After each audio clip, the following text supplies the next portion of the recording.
Welcome to the SoCal Bike PT Podcast, where we talk bikes, physical therapy, and everything in between.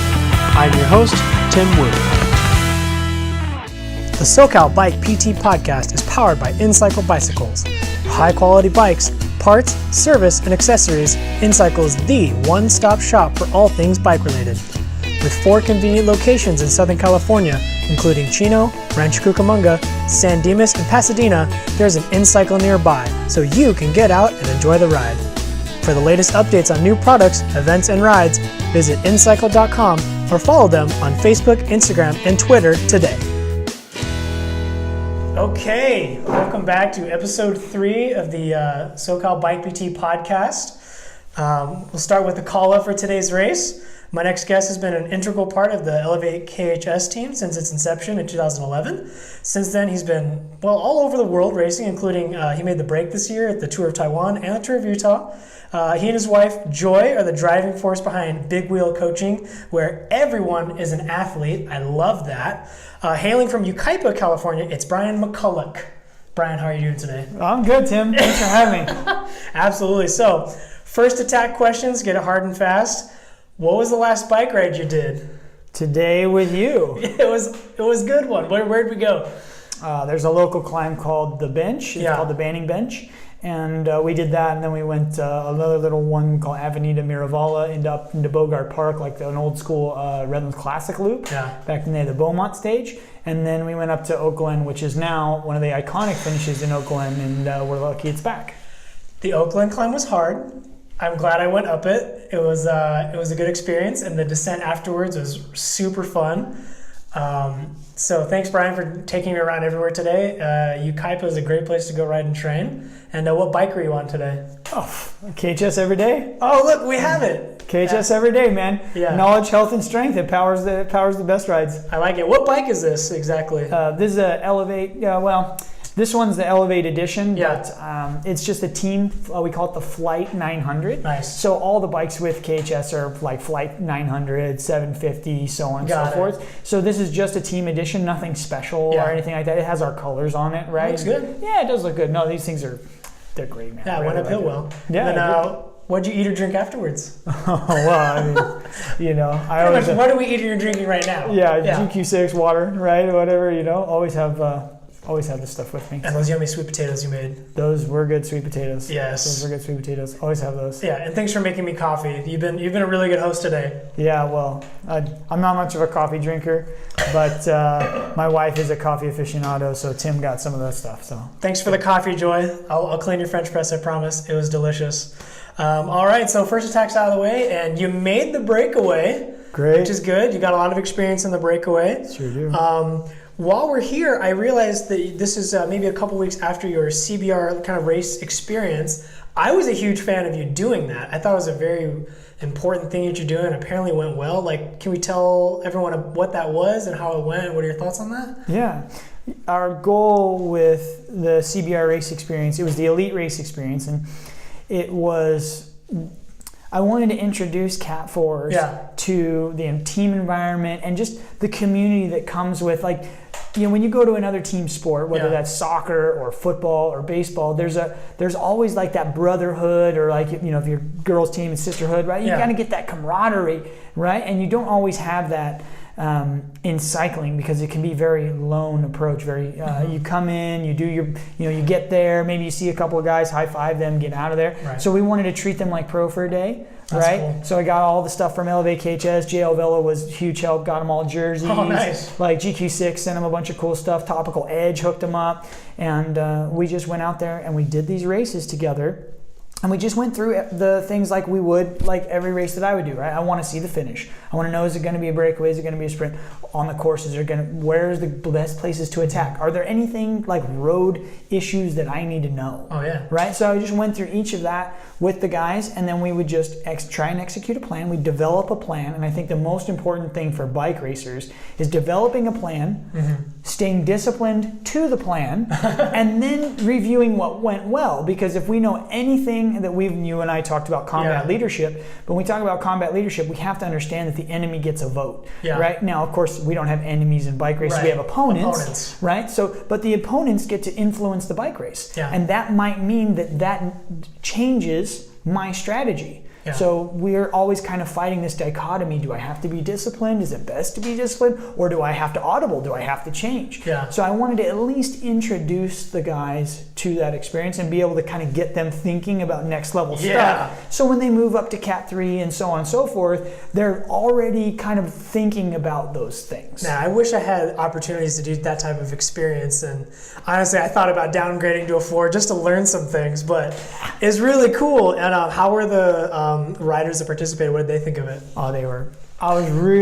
I'm biased because those guys were really cool, but we had a really good group and a lot of breadth, right? A lot of guys, we did 3 races that day. CBR was so cool, they donated an extra race. So we thought we were going to do 2, and that's a lot for guys, right? A lot of races. But these guys did a 3rd race. They were all gung-ho, right? And so I was really proud of them because they kind of each went through just the things that we all go through in bike racing, which is like you feel great and you feel 10 foot tall and bulletproof, feel okay. And then when you're on your knees suffering at the suffer altar, right? So they kind of got to experience all of that.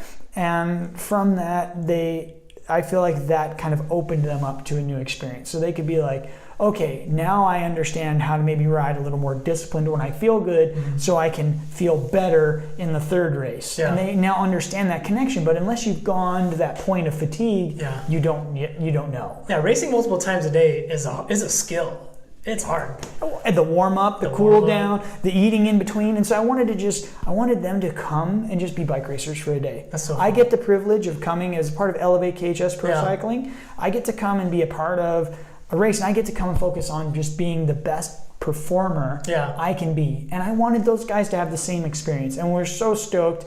They did. I mean, I was really proud of those guys. I mean, one guy got 2nd in the first race, and the 2nd race, a couple guys got together and tried to lead it out. I mean, it didn't work out, but they tried hard. But you learn from it. But exactly, that's how we learn. So I always think of it like, cyclists are like kinesthetic learners. They learn by doing, right? Hands down, right? And so the fact that they tried and failed, they won't make a mistake again. So what I wanted to share with them is the most important thing is just as long as we don't make the same mistake twice, it's no problem. Absolutely. It's no problem, right? And so if we can introduce that concept to them and then teach them, make it a teachable moment, man, what's not to love? It's great. It makes the sport more enjoyable because instead of week in, week out judging your performance based on what place you got, it's more like reflecting on what you improved on, or like we were talking on our ride about doing a SWOT analysis, a strength, weakness, opportunity, threats. And what'd you call weaknesses? Oh, weaknesses.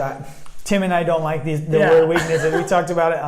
I think of weaknesses like an undeveloped strength. Absolutely. Or a limiter, right? Like it's a limit. It's just a limitation, and we're going to change that because there ain't no can't. Right, we just do. We're gonna work through it. Right, we're gonna figure it out. So teaching newer riders that racing isn't just about winning or placing, but if you learn along the way, it makes it more sustainable. You get less people kind of burning out on the sport. They get into I did my first race, it's exciting, but I didn't win, and then it's like, well, what'd you learn? How'd you move forward? Oh, I quit now. Yeah. I mean, I've only been racing 7 years, and I've seen so many people commit 100% and they race all the time, and then it's like next year their bike's on Craigslist. Like, where's the sustainability? So I hope you have the opportunity to do more of those camps. It's pretty cool. Absolutely. We will. One thing that when I think about cycling, it's a unique sport because it's if you show up, you're one in, like, the peloton for the category 3-4 race on that Sunday was 92 riders. So you have a 1 in 92 chance of winning. Yes. Okay. So there are helplines for that because it's called gambling. Yeah. And we have, that can be an addiction, right? Yeah. So what's interesting is if you just define yourself by wins and losses in cycling, it's going to be a short path because you're not going to win, right? If you're into soccer or you're into baseball, you're into whatever, you have a 50-50 chance. Yeah. Even a beach volleyball game, I got a 50% chance of winning. I'll take 50% chance I'll take any day of bike race. Any day. It's the best odds I've ever had. Right. And so in cycling, I think that's really important, is just to understand that, that our frame of reference, our baseline is we want to continually improve our odds of success. So we're just going through and working through that, and we're going to try and create situations, or at least recognize opportunities that are situations for us to get better. Right? Improve our chances of being successful. Yeah. And that's all I wanted to open the guys up to, is to be like, okay, wait a second, right? If it's going to be a sprint and I have gone on all these attacks, what does that mean? Well, I probably have less of a chance of being successful because I spent all this energy. Right. So even if you're not a sprinter, maybe there's techniques we can learn and harness and use, like positioning, etc., to be able to help you get a better result. Because sometimes you can do well in the sprint, not being the fastest guy, right? For sure, again, you haven't burned your matches before. And so for those listeners that don't either ride or race, and so there's this mentality of like, you have matches to burn, you have X amount of like efforts you can put in, it's being strategic about like when you use those. And so sometimes the constantly accelerating early to do something, you pay for later because you have no more matches. And so sometimes someone who's a little more rested when it comes down to a sprint, even though they're not the fastest rider, they'll perform better than someone who is fast but has spent all that energy. Right. And that's it's a mind-blowing concept for new riders. Like, what, you don't constantly just go for it? I'm like, it depends, but if your goal is to be there at the finish and be as fast as possible, like, that's not the best thing to do.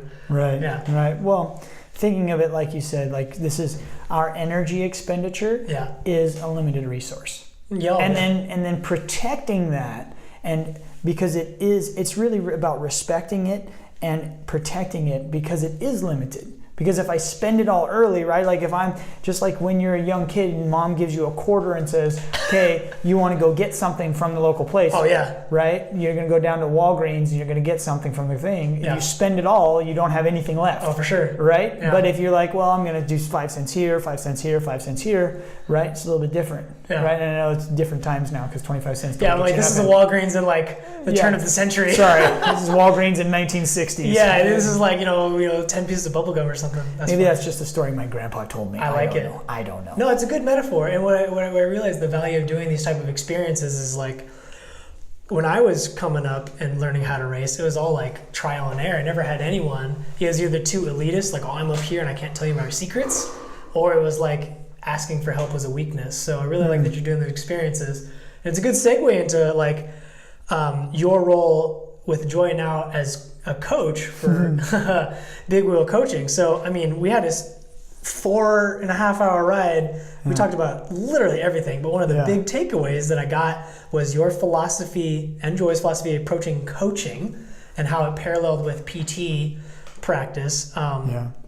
So let's talk about that. So one of my questions I have is, like, as a coach, how important is care off the bike for your athletes, and what do you kind of advise them to seek when they need help? An ounce of prevention is worth a pound of cure. Yes.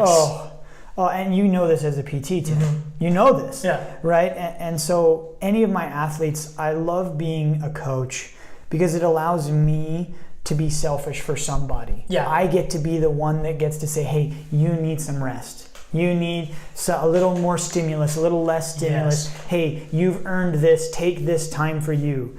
And what's important to me is that I want athletes to be able to check in with themselves. Yeah. And when they check in with themselves, when something's a little twinge, we can address it and it's minimal disruption, right? It's not a big deal. Yeah. But when we don't do that, and all of a sudden a little twinge becomes my knee hurts, and then I ignored that even more because, of course, I'm always wanting to toughen up. Yeah. So now my knee problem becomes a pelvis issue, and then all of a sudden I torque my back in an unrelated bike riding thing, right? Like I'm just, bringing groceries in from Costco, and I'm like, oh, I threw out my back. Yeah. Right? Oh, it must be because my back is no good. I need to do more core work. I need to work harder.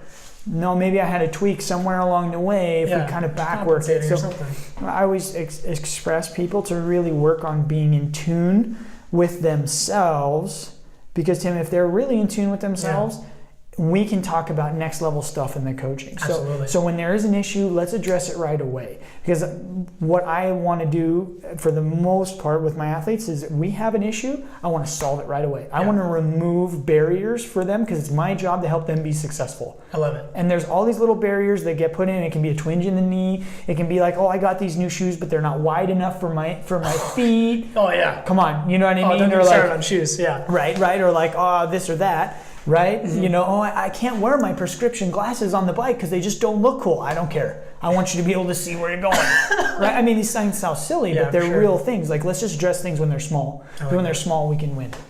Yeah, it's so crazy. You know, we were having this conversation on our right about how coaching, and whatever that means when you hear that word, is a newer, still defining itself type of part of an athlete's performance team. So someone that helps them towards their goals. And I was asking, like, how do you approach coaching? It turned into this 4-hour conversation about what is essentially the same way I approach like patient care or client management. It's like, it's more than just what numbers are on your power file and you send it over the computer. It's the person as a whole.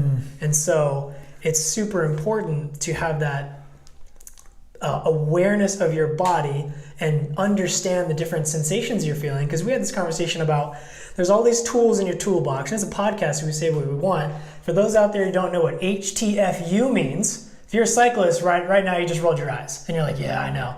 If you're not, it stands for harden the fuck up. And it's this part of the culture in cycling where when the stimulus is not easy, it's just like tough and power through it. And that's a great tool we mentioned where your body's feeling good and you're in a race situation, but it's crosswinds and it's raining and it's freezing. Yeah, you need to harden up there. But then sometimes we were talking about how you're out in your normal type of riding and you have this pain in your knee that's sharp and not should be there. That's not the time to use the HTFU tool. And that was one of the big revelations we had while we were riding. We were just talking about that. And so I really like that you're making it important for your other riders to take care of themselves off the bike. Yeah. That's crazy. Oh, again, just when we're talking about self-awareness, I can't stress how important it is, Tim, to just understand one layer of that self-awareness is the difference in what is pain, right? So there's discomfort, right? So lactic acid builds up in your muscles, causes some burn. Yeah. That's discomfort. That's discomfort. You can press through that to a certain degree. Yeah. Right? So we can harden up and that'll be fine. Okay? There we go. No, this is okay. This is everybody's on track. We're good, right? Like, great. Great performance, right? But the other side of it is like, oh wait, I think I just tweaked something. Or wait a second, I'm developing some sort of really stressful cramping or imbalance or something that we need to address. Yeah. Okay, and that's when we need to seek like positive touch, right? Yeah. Whether that's from a physical therapist or somebody, it could be a massage therapist, somebody that's going to be able to put their hands on you and go, hey, we've got a problem here, right? And one of the things you and I talked about is we talked about we have these beautiful bicycles, right? I'm obviously a huge fan of my KHS, but every bike, I mean, these new bikes are just incredible, right? I mean, they're just engineering specimens. They're light, they're strong, they're all this stuff, right? And they're perfectly symmetrical, but the human body is all about asymmetry. Yeah. Nothing. I mean, my ears aren't even the level. I mean, my God, I'm sorry to my wife, right? Yeah. I mean, I'm not I'm not the sharpest looking guy. You have organs on the different sides of your body. You have a dominant eye. Leg length discrepancy is normal. Like these are weird asymmetric things, and I use the word engineer. These bikes are engineered to be perfectly symmetrical. Yes. I mean, my Cannondale, I have a CAD 12. That thing is amazing. Yeah. I was not designed to be on that bike. Right. And it was not designed for me. Right. And there's a disconnect there. Right. So we talked about bike fits, and my favorite thing, what we said was the biggest component missing with bike fits. Well, I feel like there needs to be a physical therapist evaluation with bike fit, and it needs to be standard. Yeah. Because there's so much stuff going on there besides, okay, your hip angle needs to be X and your shoulder angle needs to be Y and all these things. Those are important things, but until we can adjust this tool, which is the bicycle, for us as asymmetrical humans, right? And I'm not saying everything has to be just, and you have to be princess in the pea, but to be honest, like, I can feel a 2 millimeter difference in my saddle, and I stop. And by the way, I'm not afraid to change it. Yeah. I'm not afraid to change it. I don't force my body to do this, right? And so that's just me as an athlete, and I encourage that for my athletes that I coach, because I want them to be comfortable, right? And so if we can get you into a comfortable position, because cycling at a high level is about performance. Yeah, absolutely. Right? It's about, you are a performer, and you want to be able to have your best output, okay? And you're gonna do that when we're in a comfortable environment. Yeah. And my bicycle is my environment. So if I were to go into your office, right, whether it be a cubicle or your therapy space, whatever, your work environment, I would hope that it's set up for you to maximize your output, right? So my office is set up for me, right? I don't expect it to fit you, but I hope that your office is set up for you. Oh yeah, right? It's personal. So I want to encourage everyone to kind of make that personal, and on the bike fit thing, so much great stuff can come from a good bike fit, but definitely having someone with that PTI, I think, is really important, because they can look at you and go, okay, hey, you have a little muscle imbalance, or you have this, or you have that, and you can make somebody aware of things. Like, I didn't know that my pelvis is all out of whack, right? But again, somebody with great eyes looked at me and said, hey, Brian, that's a little bit of a problem. We probably need to put you on a different saddle. Because, or even the hands-on assessment to say, like, hey, I'm feeling tight here.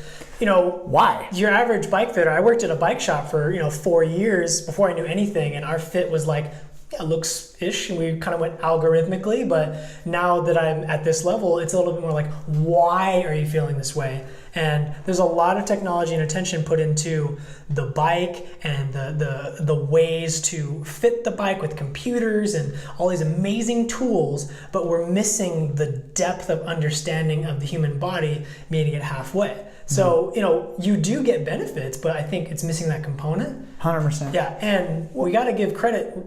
People won't believe me when I tell other practitioners or people who don't ride bikes, you can feel something that's a millimeter out of place on the bike. I can feel it. The other day I was like, my saddle's 2 mil too high. I literally got out the micrometer and I moved it down 2 millimeters, and I was like, okay, that's good. And people are like, are you crazy? Like, no.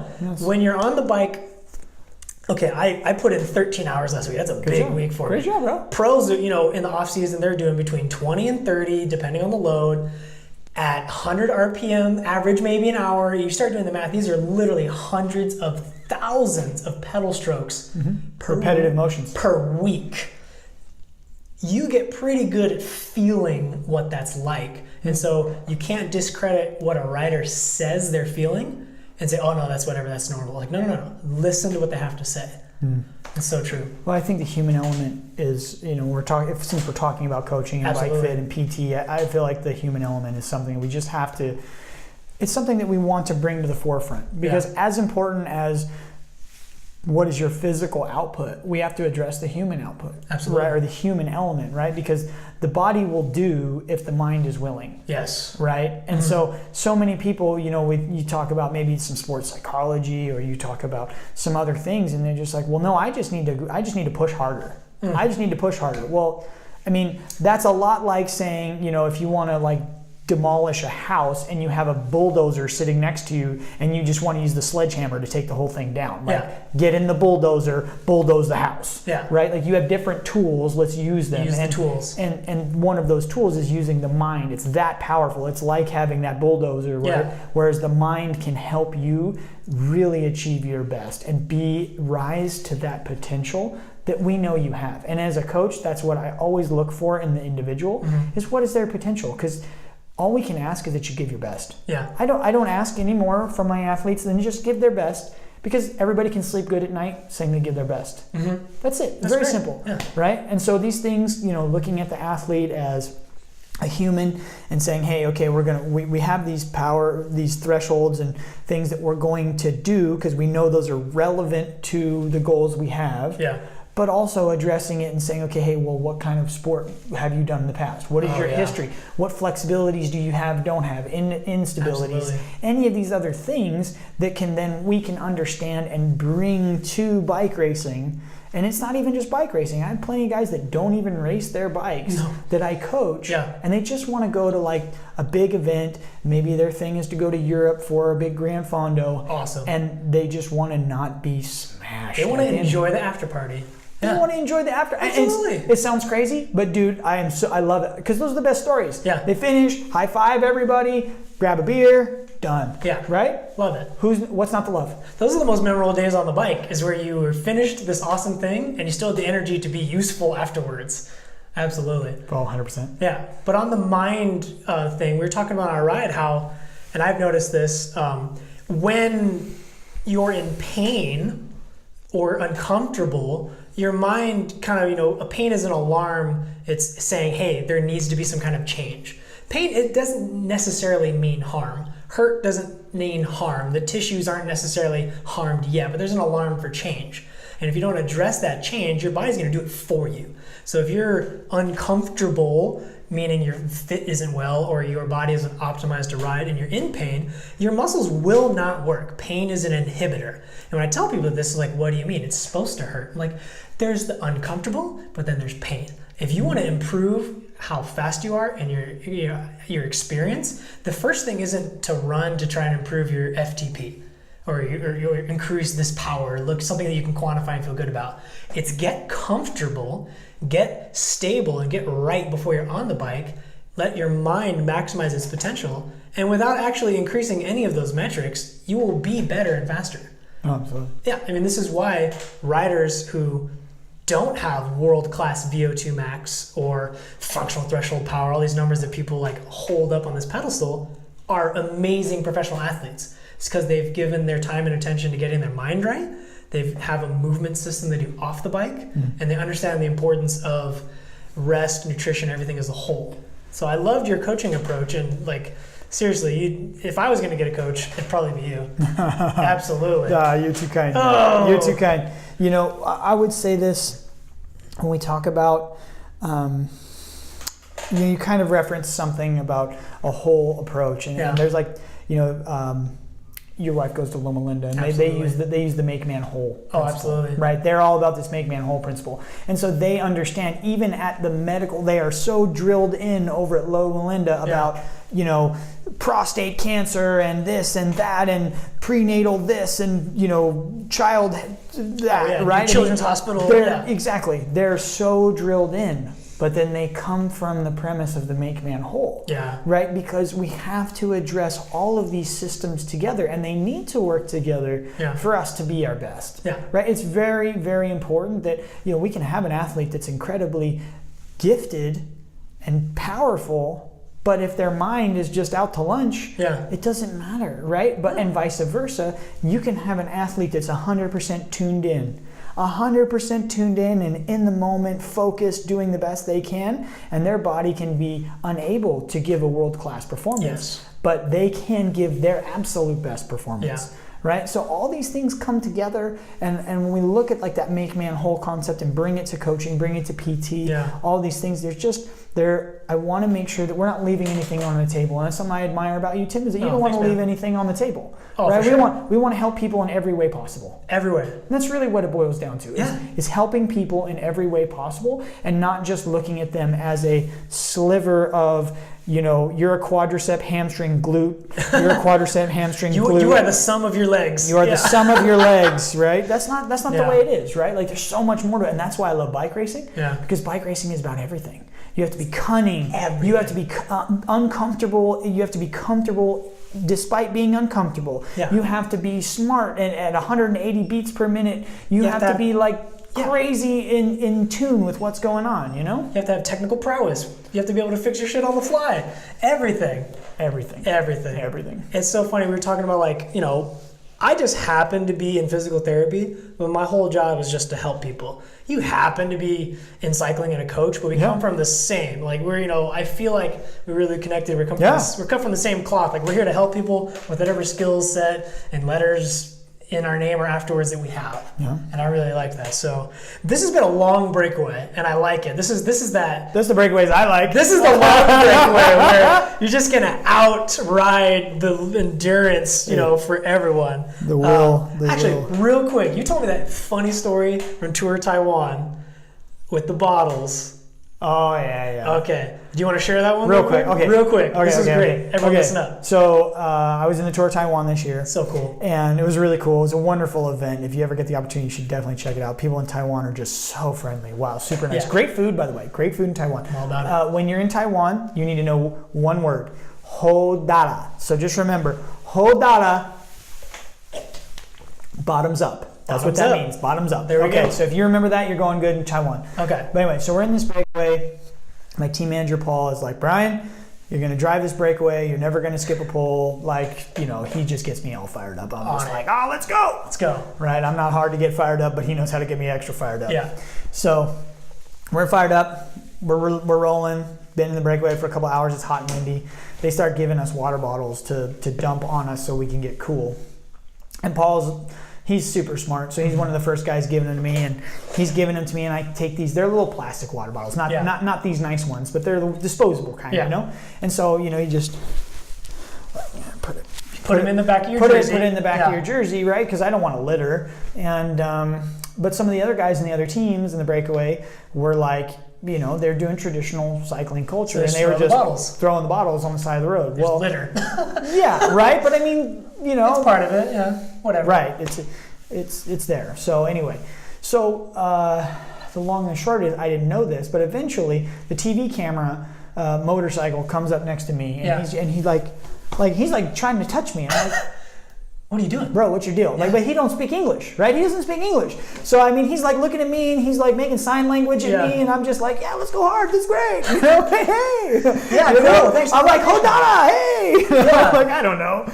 And so, anyway, like, he tries to grab this thing out of my pocket. I'm like, oh, he wants the bottles. He's pulling the bottles out of your jersey. He's pulling the bottles out of my jerseys. What a nice man. What a nice guy. What a nice guy. Like, I got like 3 or 4 of them. Like, it ain't that big of a deal. So, I go get bottles for like teams of 8 guys. So like, there's plenty of times when I got like 10 bottles on me. So 3 or 4, no big deal. And so he takes the bottles. And come to find out after the race, we kind of started that where we're giving them back and just not littering, right? And come to find out, the 2 announcers who were talking, they were commentating on the race, started talking about, elevate KHS, elevate KHS, elevate stewards of the environment, like KHS, because KHS stands for knowledge, health, and strength. Absolutely. Right? So it just they know that. Yeah. And so they're like, knowledge, health, strength, KHS, they're saving the world. Saving the world, One right? plastic bottle at a time. One plastic bottle at a time, right? But it's just the right thing to do. We weren't doing anything special. So anyway, it turns out that there was like a Grand Fondo previously, and there was a tragedy, and somebody crashed, hit one of these water bottles, crashed, serious injury. So they're really hypersensitive of it. But I knew nothing of this. So when I get off the bike that day, like I'm just like on cloud 9. I just lived my dream. I'm in another country. I'm racing my bike. I'm off the front. Cool. Like Paul's telling me to attack, and we're like, we're in it, right? And he's like, you're not going to believe this. The whole KHS factory, because KHS owns a factory in Taiwan. They make bikes. They're jammed in the break room. They're in the break room watching this, talking about us not littering. Yeah. Right? So here you go. Your claim to fame is the hero's welcome for saving the environment and preventing people from dying. I love that. And I have to say, like, the announcer, the lady announcer who was like not on the TV, but at the race announcer, she's like, oh, Brian. Her name was oh darn it, I forgot her. Joe Chi. She was cool. Yeah, she was super cool. She had a thing for my teammate Alfredo. That was nice. Cool, right? Way to go, bud. But she was like, oh, Captain America, no litter. And I was like, oh my gosh, come on, right, guys? Like I'm like 5 foot nothing. No, man, like, Captain Planet. Like, dude, I'm like 3'7". I'm not even tall. Yeah. Anyway, so it was a good time. So we were thankful. So Brian's claim to fame now is not just making the break, but saving the environment and innocent recreational riders from dying. Exactly. So great job. Yeah. All right, so this has been a very long break, but fortunately you finally hit a feed zone. So I want to know, this is just fun little facts, what's your favorite on the bike treat? Not what you should be eating, but if you're like, oh man, I love this. What are you taking? Fig Newtons. Fig Newtons. Oh, dude, listen. Yeah. Human beings, there's a little known fact, human beings eat in units, okay? Yeah. And so like a bag of potato chips is a unit, right? Some people might think 2 is a unit, but in Fig Newtons, I just happen to know that there's 15 in a sleeve, and that's because I eat 15 of them at a time. Right? So like that's my treat. Like so I don't eat 15 of them at a time, but if I open the sleeve, they're all getting demolished, right? So there you go. It's so funny. Everyone has that one thing. Like, oh, that's what I'm taking. If it's a big day, like, that's what I'm taking. It used to be Pop-Tarts, but like I've moved beyond Pop-Tarts. Yeah. There's not enough filling in them anymore, so I got to get absolutely. I got to have the Fig Newtons. And then you open the Pop-Tart with your teeth, and half of it disintegrates into the wind. Yeah. And then you're like, oh, this is terrible. No, but you get good value with Fig Newtons, man. All right. So when you're the other feed zone question, because you're taking a little bit of a break, if you're not, I don't know if you're ever not on your bike or training and you want to go do something fun or to chill out, what is it?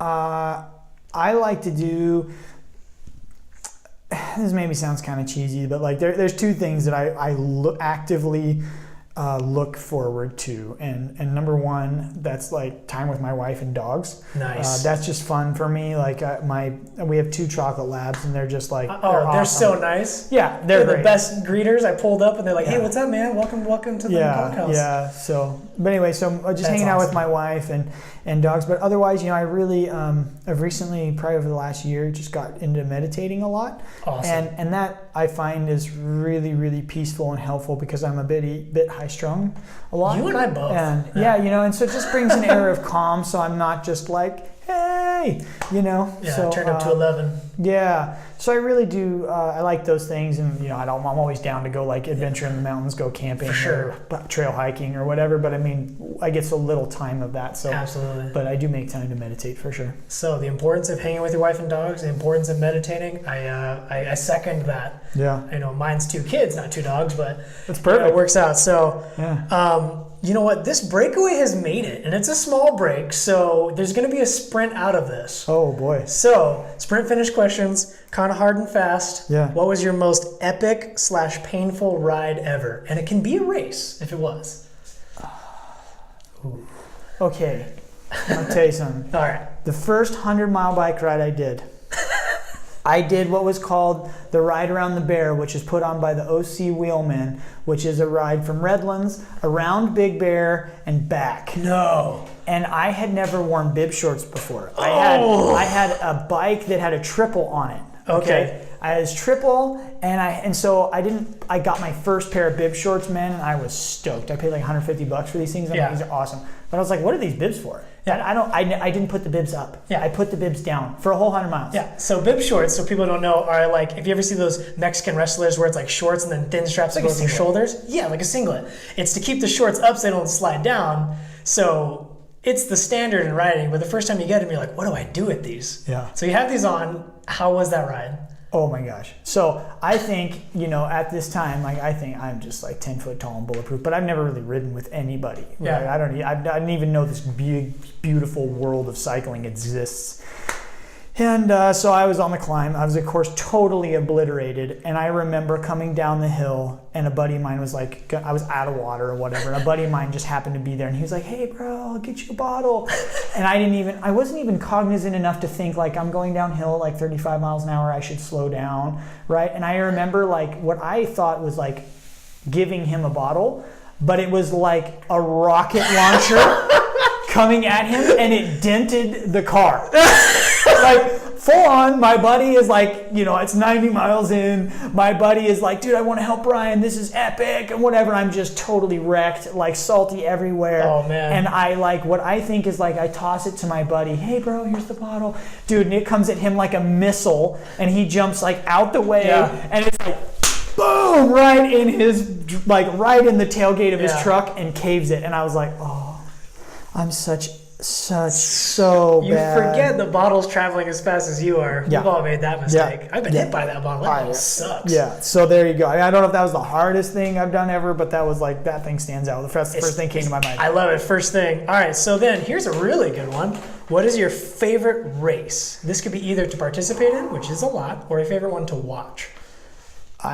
There are so many wonderful races that I have been to, but I will have to tell you, I am biased and I understand this, but the Redlands Classic is my favorite race, and I'm going to tell you why. Redlands. The Redlands Classic is put on by an entire volunteer crew of people, and these people are amazing. I am so thankful to see this community and be a part of this community. Like, they're super exciting. So I have to say the Redlands Classic is 100% my favorite race, and definitely if you get a chance to come out and check it out, you should do so. Oh, absolutely. I love the Redlands Classic. I've never been fortunate enough or good enough to make it onto the squad to there, but as a spectator, it is the coolest thing to watch because the whole city comes together. Yeah. The final day is amazing, and just people forget in pro cycling, you have so much access to these people. You can walk right up and be like, hey, what's up? Having a race today? And they're like, sweet, bro, high five. It's none of this like, oh, I'm above you. Like, they're down to earth. So I'm glad that you picked that race. That's my favorite. Yeah. So then we'll finish up the sprint. I think you're going to finish strong with this one and take the win. What's a piece of wisdom you would like to impart to riders or people in general? The big one, the Brian McCulloch legacy. I always choke on these ones when you put so much pressure on me. Honestly, I think so much can be gained by just listening to our bodies and getting better in tune with our bodies. Agreed. Because there are great workouts and there are purposeful workouts and there's all these things that we can do, but those are kind of second and third tier things. If we're really in tune, if we're honest and we're really in tune with our body, we know, okay, I need a little more of this, a little less of that. A little more of this, a little less of that. And it takes time to do that, sure. right? Like, you can't just like, okay, well, today I'm listening to my body and I wasn't yesterday. That's really, it's purposeful and it's something you work on and you have to stretch your limits, right? Like, and for me, that was meditation and yoga practice and things like that, and long rides where you're spending time kind of in the grind, getting like, okay, I see this position works well, this one doesn't, this, that, the other. So I think developing a high level of self-awareness and just being honest with ourselves is so important, because you don't have to be tough all the time. Okay. And that's been a really, really hard thing for me to learn, because my default position is like, oh, I just want to go hard. Oh, I just want to go hard. Sure. And and there's no shortage of people that will do the hard work. Yeah. All I'm trying to say is, if you are a little more aware and sometimes honest with yourself, you can actually do more with less. I agree. Great wisdom from Brian McCulloch. This has been a fun day for sure. This is the first time I'm actually like, hey, let's go for a ride before the podcast, and it worked out really well. I am hooked. If you ever want a great place to come ride, Yucaipa, California is where it's at. Well, and you just look us up. If you're in Yucaipa, you better come here and I'll show you all the good roads. Oh, for sure. Come on, I'm going to ride anyway, so I might as well ride with you. Yeah.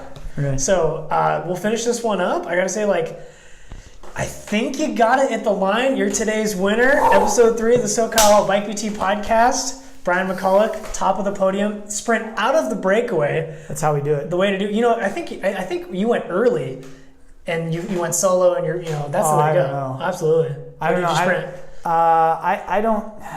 They get really mad at me. I don't do the hands up thing. I just. We just go to the line, and then I take care. If I'm first across, I'm like, whoa, really? What? That just happened? Sweet, this happened.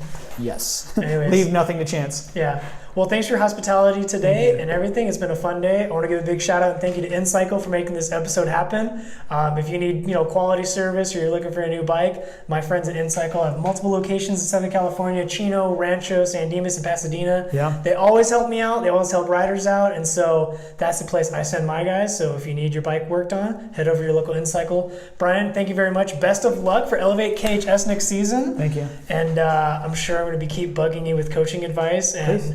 I'm going to make you drag me up Oak Glen a few more times, because that was a good time. Good. We'll sign off this time, and thanks for coming to the race today. Thank you. Peace out, guys.